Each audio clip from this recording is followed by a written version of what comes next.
episode 1, vlog style of the new YouTube channel. Let's hit this.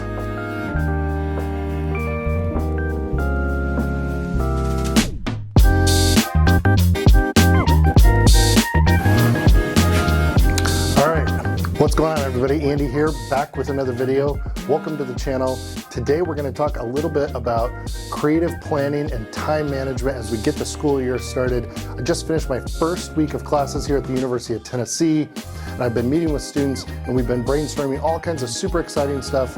On the parallel side, here I am in the studio in my office on campus, and I got a lot of exciting things that I want to do as well, the first of which is this YouTube channel. So today we're going to talk a little bit about how I block that time out so we can get into that deep work, get into the things that matter the most to us, and make time to do that creative stuff while hopefully avoiding some overwhelm, though of course that's always in there somewhere. So welcome to the channel. If you're new here, my name's Andy. Would love it if you would hit that subscribe button down below, and let's dive into it.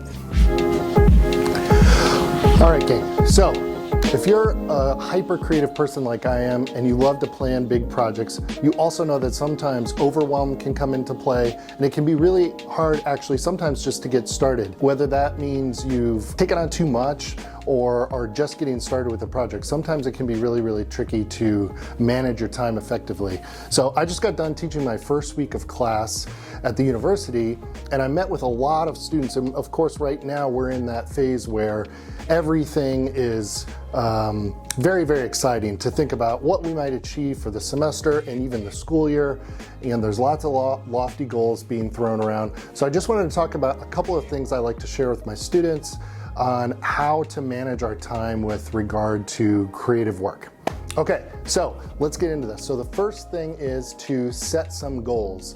I like to think of goals in two categories. The first is value goals, which are really more about like, who do you want to be as a person and what kinds of things would you like to achieve in your life, versus objective goals, which might be like, to be that kind of person, I want to publish a book or write a new piece of music or learn this piece of music or start a YouTube channel, for example. So I've always encouraged my students, and this is something I think about myself a lot, to think a lot about goal setting at a time like this. It's the beginning of the semester if you're in academia or on a school calendar, and having a clear trajectory of where we're trying to go is really important. So taking a little bit of time, even a couple of hours, to really just do some mind mapping and some plotting around what are the things we're trying to achieve can be very impactful.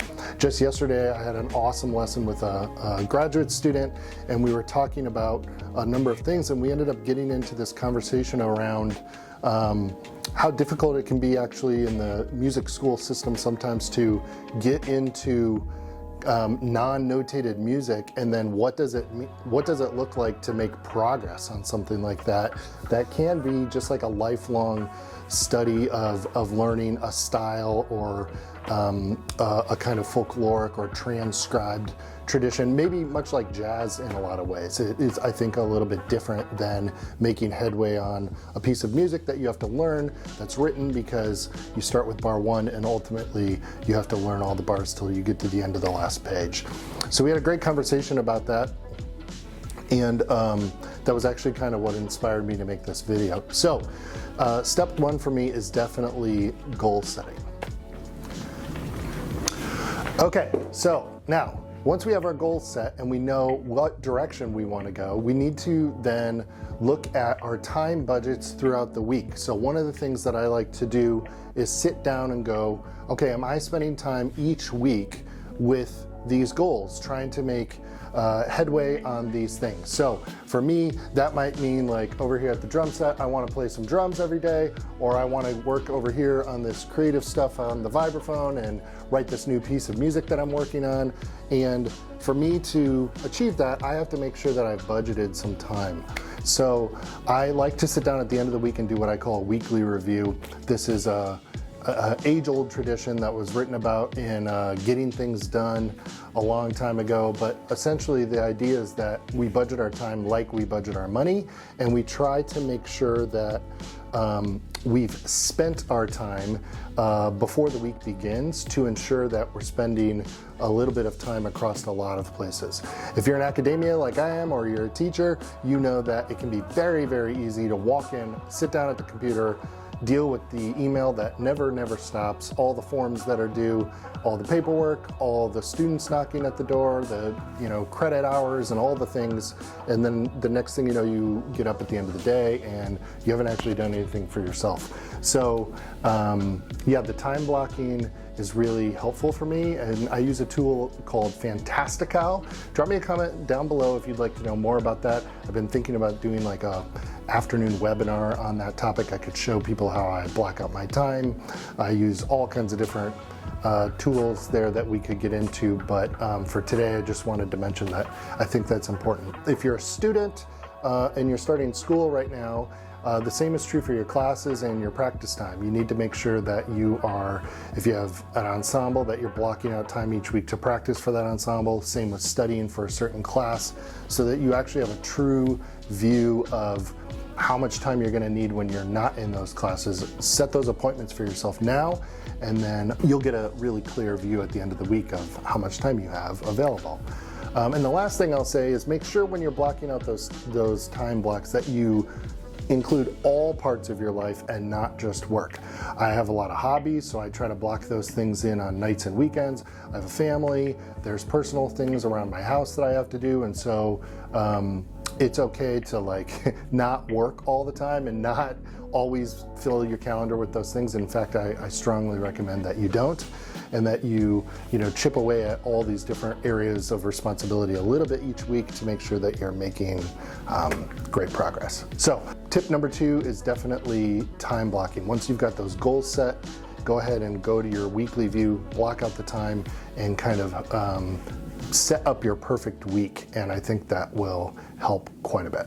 Okay, so we went ahead and set our goals, which was tip number 1. Tip number 2 was budget our time across the week. Now we're in, or out, I should say, of manager mode and into what I say like worker mode. So this week, for example, a couple things I've been practicing are this new book out by my friends over at Liquid Drum. I've really been enjoying playing this. I've got that on my schedule, and I know Monday morning when I come in, this is exactly what I'm going to practice, because I already went through that when I budgeted my time this week. I've also been reading this great book called Kick It by Matt Brennan. Highly recommend this book. Might do this as part of a book club.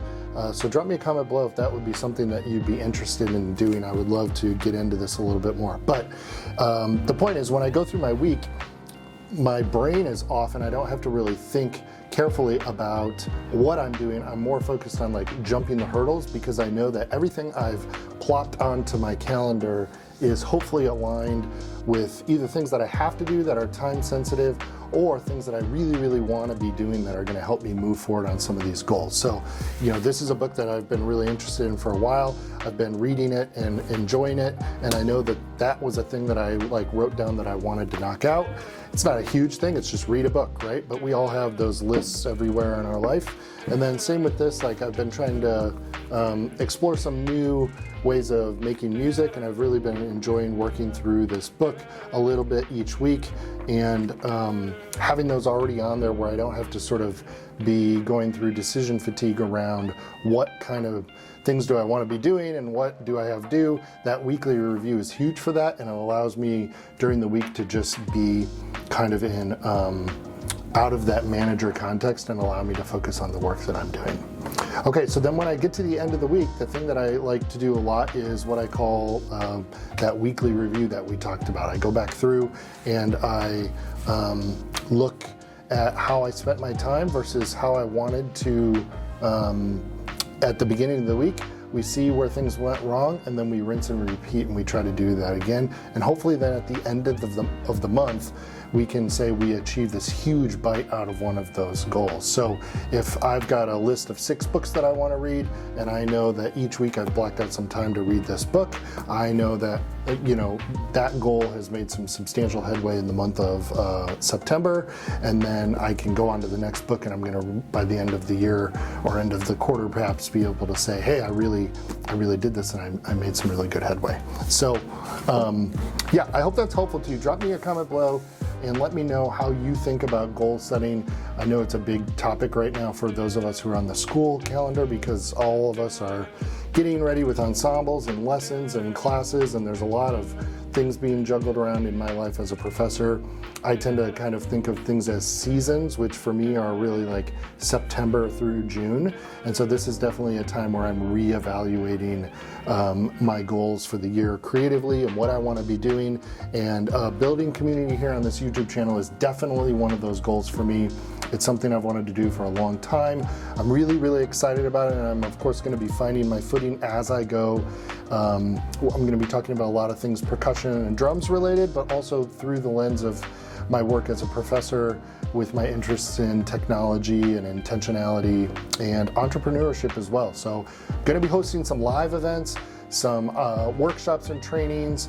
As I mentioned, I'd love to get a book club going. We're not going to only read about like drum stuff, but we're going to cover a lot of different topics from month to month. So if you're interested in any of those things, please hit the subscribe button, but most importantly, tell a friend about the channel for me. Drop me a comment below to let me know what you think. What would you like to see out of the channel? I'm going to keep coming back with new videos each week. So hope this helped to everybody. Hope you're having a fantastic week. Until the next time, I will see you on the next video.